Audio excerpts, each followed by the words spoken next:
सर्व शेतकरी मित्रांना नमस्कार. हा व्हिडिओ इतका शेअर करा की सर्वांना कळाले पाहिजे शेतकऱ्यांची व्यथा.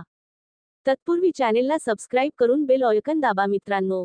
एक म्हातारे शेतकरी 1200 मेथीच्या जुड्या घेऊन लिलावाला येतात. बाबांना म्हटलं का हो बाबा तुम्ही आलात दुसरं कोणी नव्हतं का? बाबा म्हणाले भाजी काढायची होती. लोड शेडिंग असल्यामुळे पोरग 2 दिवस रात्री भाजीला पाणी भरत होता. पाणी भरताना चिखलात काच घुसली अन घेतला पाय चिरून. त्याचा कराडा आला होता म्हणजे ताप होता अंगात. मग मी आलो. अजून लिलावाला 1 तास होता.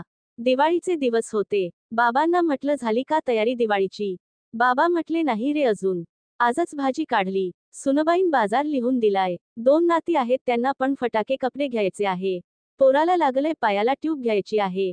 म्हातारीला चोळी अन मला कोपरी घ्यायची आहे अन पोरी येतील भाऊबीजेला त्यांची खरेदी करायची आहेत. मी विचारलं गाडी भाडे किती आहे पिंपरी कावळवरून? बाबा म्हणे 800 रुपये आणि मजूर किती होते भाजी काढायला? 9 मजूर होते 180 रुपये रोजाचे आणि मी, म्हातारी अन सुनबाई बांधायला अन दोन्ही नाती भाजी सावलीला वहायला. म्हणजे घरचे माणस धरून 14 होते.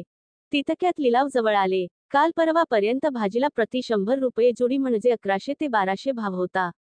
मी सहज अंदाज लावला की बाबांची 1200 जोडी 1000 रुपये म्हणजे 10 रुपये जोडी गेली तरी 12,000 रुपये येतील. चला बाबांची दिवाळी मजेत जाणार. 9 मजूर x 180 बरोबर 1620 मजुरी. गाडी भाडे बरोबर 800 रुपये. मार्केट फी बरोबर 200 रुपये. मेथी बियाणे 80-50 बरोबर 4000 रुपये. खते बरोबर 1000 रुपये. औषधे बरोबर 200 ते 400 रुपये. आणि रात्रंदिवस केलेले स्वतःचे कष्ट पाणी भरणे गवत काढणे वेगळे. म्हणजे टोटल खर्च बरोबर 7 ते 8000 रुपये इतका. असो, बाबांच्या भाजीचा लिलाव झाला. 3 रुपये प्रति जोडी. क्षणात हिशोब झाला 3600 रुपये. बाबांनी माझ्याकडे बघितलं. त्यांच्या आधी माझ्याच डोळ्यांच्या कडा पाणावल्या. बाबा म्हटले शेवटी नशीब पोरा. नशीब. सांगा आता, घरी जाताना तो काय उत्तर देणार घरच्यांना? सरकार पैसे देतो आत्महत्या करणाऱ्यांना म्हणून हौस आलीये का त्याला आत्महत्या करण्याची? सत्ता कोणाची हे महत्त्वाचं नाही.